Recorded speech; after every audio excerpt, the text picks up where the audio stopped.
आइए मुलाकात करने जा रहे हैं हम मोतीलाल ओसवाल फाइनेंशियल सर्विसेज के MD head of sales institutional equities Gautam Duggar साहब से। गौतम सर ने 2012 से मोतीलाल ओसवाल ज्वाइन किया। 2015 में आप रिसर्च हेड के तौर पर प्रमोट हुए। एफएमसीजी पर बड़ी गहरी पकड़ है क्योंकि करियर की शुरुआत आपने वहाँ से की थी, लेकिन उसके बाद जो आपने इक्विटी रिसर्च में मूव किया उसके बाद लगातार कई सालों से इक्विटी की गहरी पकड़ है। आपने केमिकल इंजीनियरिंग में बैचलर्स की डिग्री हासिल की और साथ ही एमबीए किया है आईआईएम कोलकाता से। गौतम सर, गुड मॉर्निंग, बहुत बहुत स्वागत है आपका।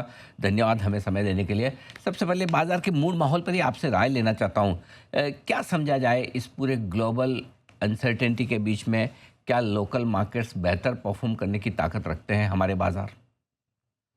Anil ji, good morning. मुझे यहाँ आमंत्रित करने के लिए बहुत बहुत शुक्रिया। धन्यवाद। देखिए, मार्केट का मूड काफी फ्लक्चुएटिंग सा रहा है पिछले 5-6 महीनों का। अगर आप दौर देखें तो जब से ये वॉर चालू हुई, हमने एक लो बनाया था करीबन 22,000 के आसपास, और जब एक बार टेम्पररी सेस्फायर हुआ, हमने 24,000 के तरफ मार्केट अग्रेसर हुआ।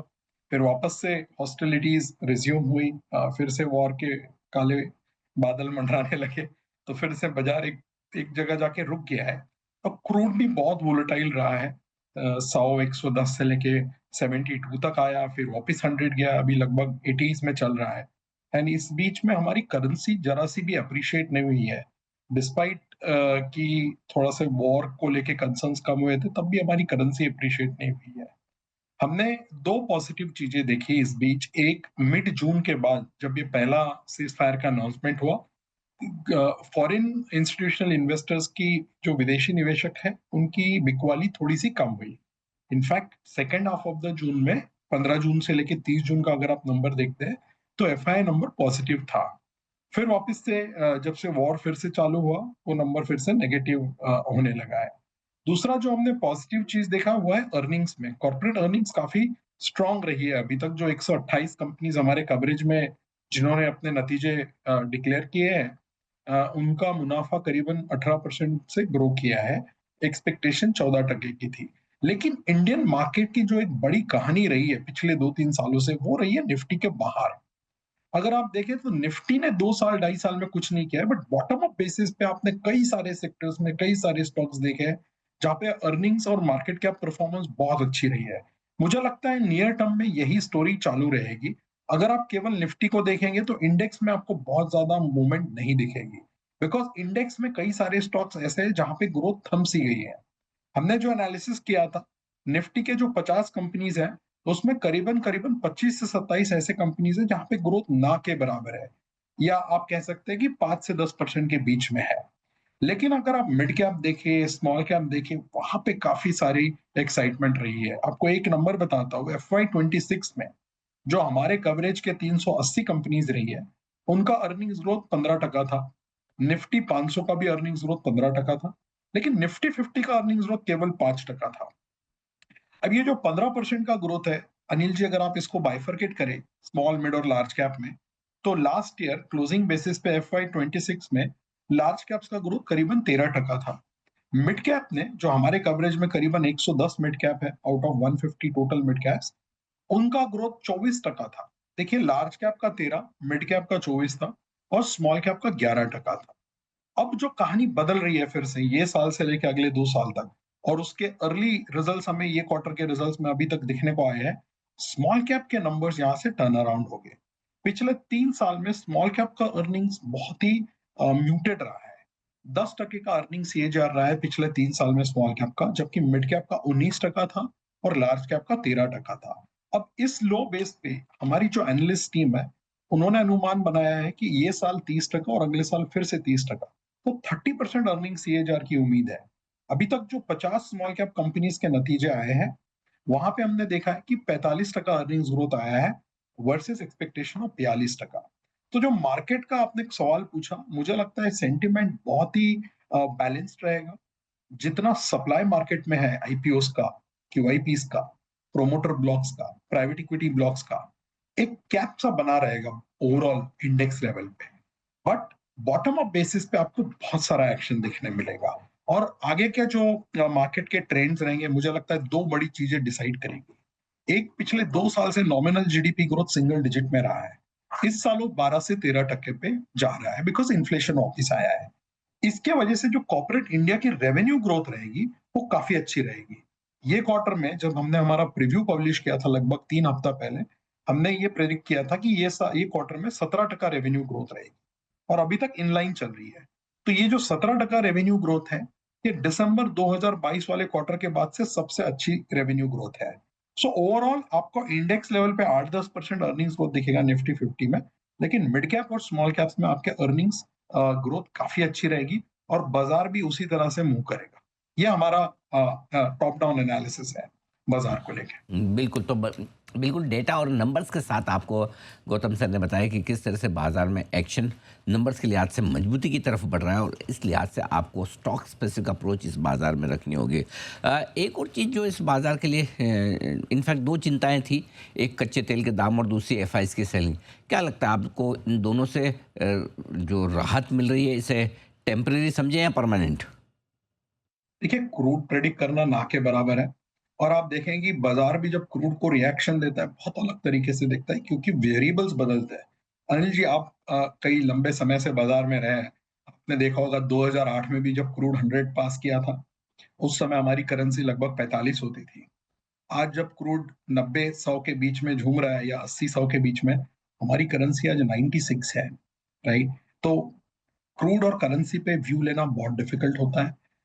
जहाँ तक एफआई सेलिंग का सवाल है, मुझे लगता है जैसे-जैसे कोरिया और ताइवान को लेके जो एक्साइटमेंट है, वो थोड़ा-सा मॉडरेट होगा। आपने देखा कोरिया ऊपर से लगभग 32 या 35% नीचे आ गया है। तो एक फटीग सा बन रहा है एआई ट्रेड को लेके।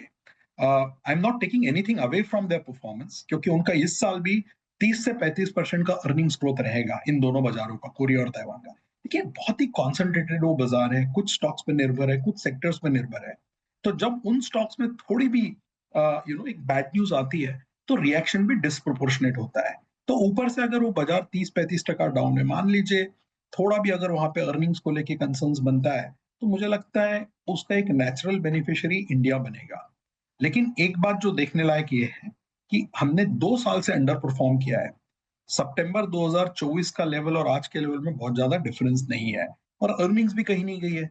अगर आप simple earnings versus market cap का एक एनालिसिस करते हैं तो आप देखेंगे कि जो निफ्टी का ईपीएस है वो 1,000 रुपए से 1,065 रुपए हुआ है 2 साल में, बिटवीन FY 24 एंड 26। तो क्यूमुलेटिव 6.5% निफ्टी ईपीएस ग्रो किया है 2 साल में। अब आप देखिए निफ्टी का मार्केट कैप, मार्च 2024 में निफ्टी का मार्केट कैप था 181 लाख करोड़, आज है करीबन 192 लाख करोड़। तो निफ्टी का भी मार्केट कैप 6% बढ़ा है। तो मार्केट उस हिसाब से बहुत फेयर रहा है। जहां अर्निंग्स आई है मार्केट ने वहां पे रिटर्न दिया है। हमें लगता है ये एफआई सेलिंग बाइंग इसके बीच में ज्यादा टाइम लगाने से कोई फायदा इन्वेस्टर को नहीं होगा, निवेशक को नहीं होगा, क्योंकि किसी को भी इस पे कोई हैंडल नहीं है। इससे अच्छा आप इस पे फोकस कीजिए कि अर्निंग्स किधर आएगा, किन सेक्टर्स में आएगा और कौन से मेरे वो 15-20 स्टॉक्स है जहां पे अर्निंग्स अच्छी रहेगी जो मेरे पोर्टफोलियो में रहने चाहिए। मुझे लगता है ये बॉटम अप वाला जो दौर चालू हुआ है पिछले 1.5-2 साल से, ये साल भी मुझे लगता है कंटिन्यू होगा। हालांकि हमारे एक्सपेक्टेशंस इस साल है कि निफ्टी के अर्निंग्स 12% ग्रो करेंगे और अगर निफ्टी का अर्निंग्स 12% ग्रो करता है, जो पी पे निफ्टी है 18.5 से 19 के, तो ये एक्सपेक्ट करना कि निफ्टी भी लगभग 10 से 12% रिटर्न देगा, इसमें कोई ज्यादती नहीं होगी। और अगर निफ्टी 12% रिटर्न देता है तो इंडेक्स में 50 स्टॉक है, आपको अपने 10 स्टॉक ऐसे चुनने हैं जो वो 12% के इंडेक्स में 20% से ज्यादा रिटर्न दे। लास्ट ईयर भी हमने देखा निफ्टी इंडेक्स कहीं नहीं गया ज्यादातर, बट निफ्टी में जो बेस्ट परफॉर्मिंग स्टॉक था उसने 76% रिटर्न दिया, श्रीराम फाइनेंस ने, और जो वर्स्ट परफॉर्मिंग स्टॉक था लास्ट ईयर का ट्रेंड, उसने 35% डिक्लाइन दिया। तो in a range bound index also the dispersion of return जो जिसे हम कहते हैं वो बहुत ज्यादा होता है। मैं आपने कहा भी बहुत अच्छे से समझाया कि स्टॉक और सेक्टर स्पेसिफिक अप्रोच ही रखनी पड़ेगी। क्या कुछ पसंद है आपको इस बाज़ार में निवेश के लिहाज से? तो अनिल जी, हमारे जो पसंदीदा सेक्टर्स रहे, हम थोड़ा सा प्राइवेट बैंक पे हमारा अभी भी अंडरवेट है, 3 साल से अंडरवेट रहा है, हम अभी भी अंडरवेट है, लेकिन विद इन प्राइवेट बैंक हमने हमारा जो मॉडल पोर्टफोलियो में वेट है वो मिड और स्मॉल प्राइवेट सेक्टर बैंक्स की तरफ एलोकेट किया है। तो जैसे हमने HDFC bank, ICICI bank, SBI bank, ये तीनों से 100 बेसिस पॉइंट निकाल के आरबीएल नया स्टॉक ऐड किया था मॉडल पोर्टफोलियो में। एयू भी हमारे मॉडल पोर्टफोलियो में है। हमारा जो ओवरवेट सेक्टर्स है वो है NBFCs, both lending and non lending. वहां हमें बहुत ज्यादा बुलिश माहौल लग रहा है, स्पेशली लेंडिंग एनबीएफसीज में। तो हमने वहां पे वेट बढ़ाया, हमने एल फाइनेंस ऐड किया, श्रीराम फाइनेंस हमारे पास पहले से था। Capital market as a theme हमें पिछले 3 साल से अच्छी लग रही है, हमें लगता है एक डिकेडल थीम है। तो अगर आप 3 साल हटा भी देते हैं तो अगला 5-7 साल अच्छा लग रहा है।